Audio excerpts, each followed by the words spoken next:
ఇక్కడ ఇచ్చేసిన పెద్దలందరికీ నమస్కారం మొదటగా.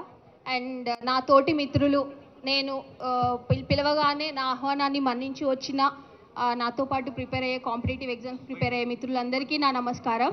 ఫస్ట్గా మనం అందరం జై తెలంగాణ నినాదంతో స్టార్ట్ చేద్దాం. జై తెలంగాణ, జై తెలంగాణ. సో ఇక్కడ విచ్చేసిన అందరూ ఏమంటారు, ఇక్కడ అందరు ఎగ్జామ్స్కి ప్రిపేర్ అయ్యే వాళ్ళే. ప్రతి ఒక్కరికి మనకి కాంగ్రెస్ చేసిన మోసం ఏంటి అనేది ప్రతి ఒక్కరికి తెలుసు. ప్రతి ఒక్కరూ ఆ మోసం వల్ల ఇబ్బంది పడ్డ వాళ్ళే ఉన్నారు.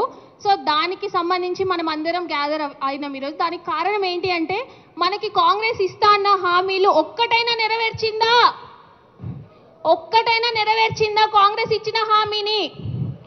సో దాన్ని మనం ప్రశ్నించాల్సిన అవసరం ఉందా లేదా?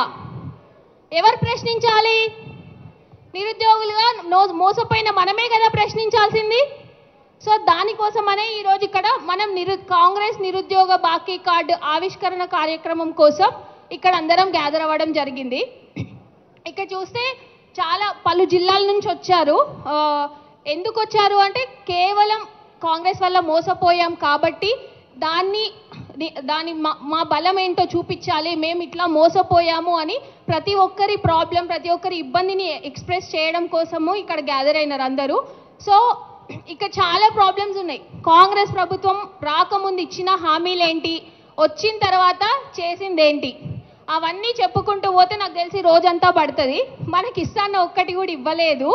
ఇందులో ముఖ్యంగా ఈ మధ్య కాలంలో మనం చూస్తుంది గ్రూప్ 1 అంశం.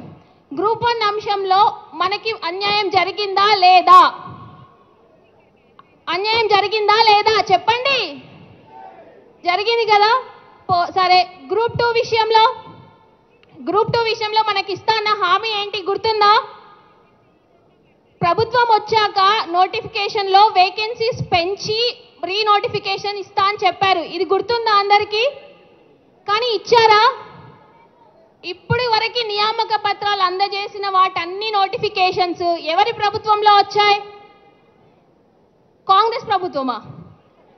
నియామక పత్రాలు ఇచ్చిన నోటిఫికేషన్స్ అన్ని బీఆర్ఎస్ ప్రభుత్వంలో వచ్చినాయే కదా.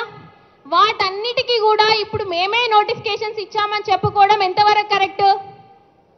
అబద్ధాల పాలనే కదా ఇదంతా.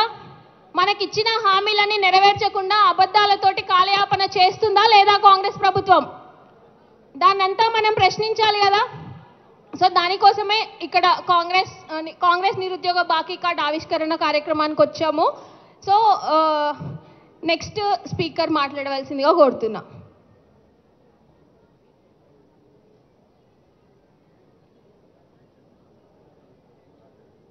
ఎమ్మెల్యేలు మర్రి రాజశేఖర రెడ్డి గారు, లక్ష్మారెడ్డి గారు